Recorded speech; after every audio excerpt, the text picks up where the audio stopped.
this company, which is the largest syringe production company, is leaving Nigeria. Largest in Africa, is leaving Nigeria because business is no longer working.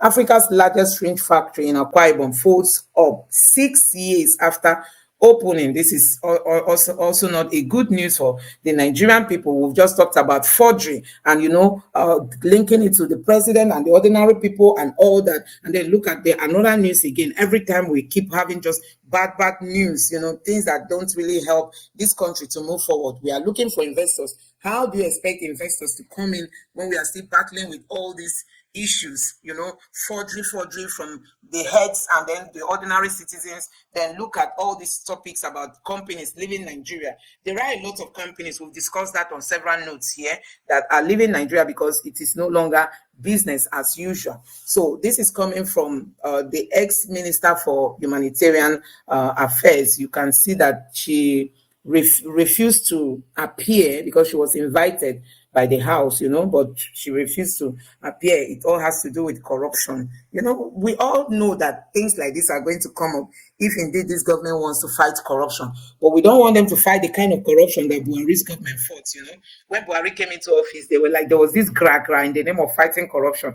But what happened at the end of the day, Buhari's government was seen to be the most corrupt government, that has ever existed in Nigeria, because all the money they borrowed, they could not account for it. The Abacha loots that were returned to Nigeria on several notes, they could not account to it. And lately now, people have started questioning, because during the Buhari's administration, the UAE released the names of those sponsoring terrorism in Nigeria, helping Nigeria, aiding Nigeria, as in, okay, you people pretend not to know who and who is funding this terrorism. We've made our own investigation. Here are some lists. You can go home, make your own investigation, and then prosecute these people. Malami told us then that they were not going to shortlist the names. At the time, they were not going to make it public. At the time, they were discussing to know. At the end of the day, Buhari's government came and went without them bringing these people, before the media, because they like media trial. We've seen them parading those they call Yahoo boys. They will put them here, put their names everywhere. Their faces will be shown. Those that NDLA will catch at the airport, they'll put their names, even put their state of origin, put their faces and all that. Why didn't they publish those who are sponsoring terrorism in Nigeria? Nigerians, these are some of the questions we should be asking. And that is why we keep saying we don't even know the intention of the APC for Nigeria as a party. Do they even think, towards the success of this country? If you really want this country to succeed, honestly, you are supposed to work towards that. Let Nigerians see it.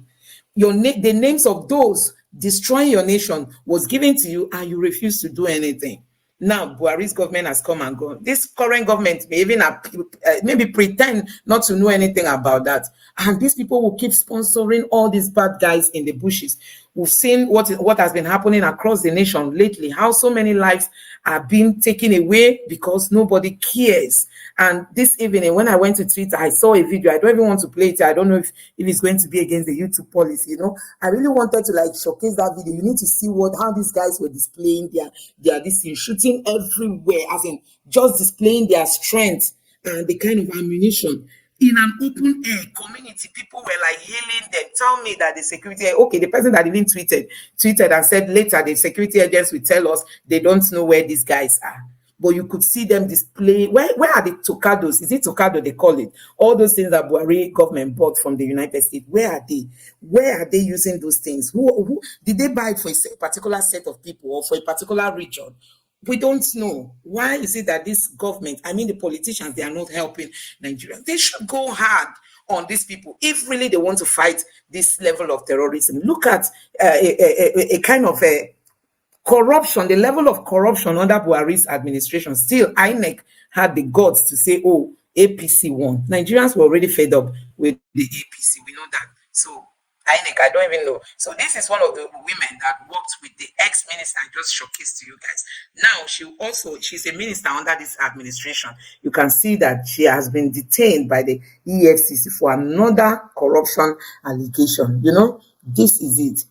It's not as if the ones under Buhari just ate and allow Nigeria to breathe. Even under this current administration, there are still a lot of things going on. And we expected this government to have said, let's start with tackling insecurity, and then the next thing is blocking the loopholes, the leakages we have in our system. If this government can do these two things and stay away from corruption, because Peter Obi said, if you, who is the leader, you stay away from corruption, your family members are not eating Nigeria's people's money, you yourself, you are not into that, you find out that before you know it, corruption has dropped drastically.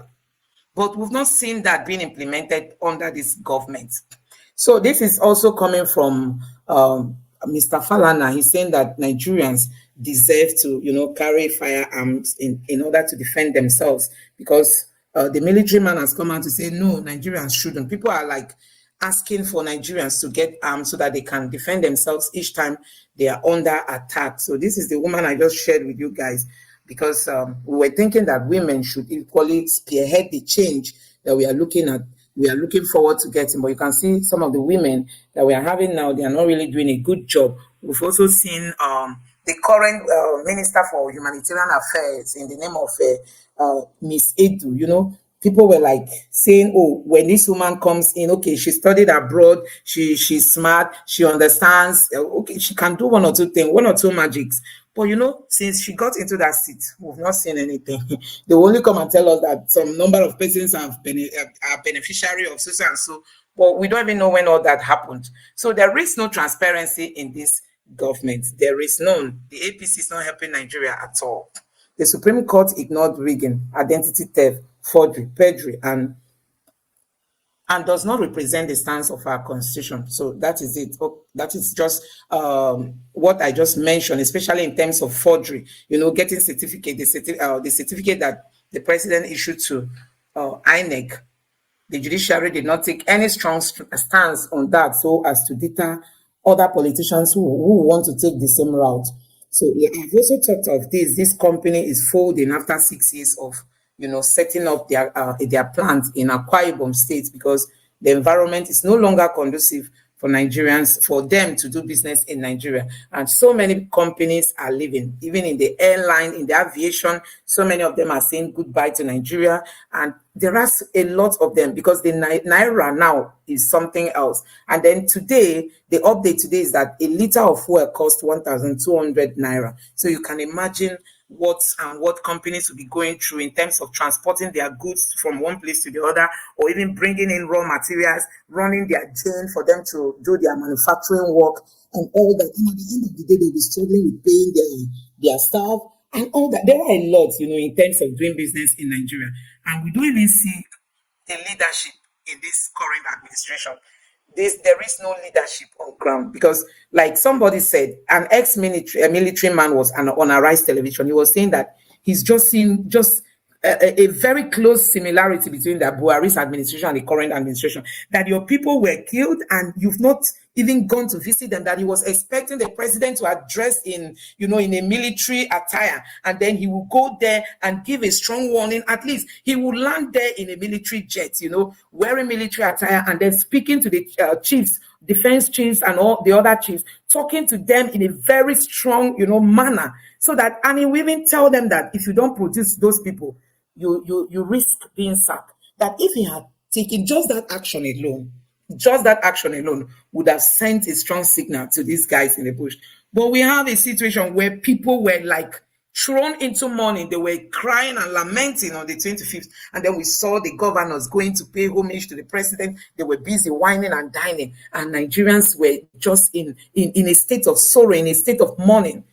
And that is why we've seen, after that of Plateau, go and check in different states now. There are lots of, as if these bandits were just let loose. They are everywhere, causing carnage, destroying people's lives, and nobody is being arrested. Nobody is being, prosecuted. Even those they pretend to have arrested, nobody is being prosecuted. Honestly, we can't continue like this if we really want to build a Nigeria that we all can be proud of. This is really going out of hand, and we don't know how we are going to come out from this mess, because having the judiciary that does not want to stand with the people, and having INEC that does not want to follow the electoral laws, is going to be difficult for us to dismantle these people. But I'm sure that it's going to happen. Yes, it will be difficult, but it's going to happen. So guys, let's end it at this point. We are supposed to be looking at the lives of the people we elect, because whosoever you elect has got a lot to do with the way the international community look at our country. Somebody said, if we are looking for investors, the investors you are going to look for, they are looking at who is your president, who are your leaders, what's their lives, as in they want to do a background check of who their persons are.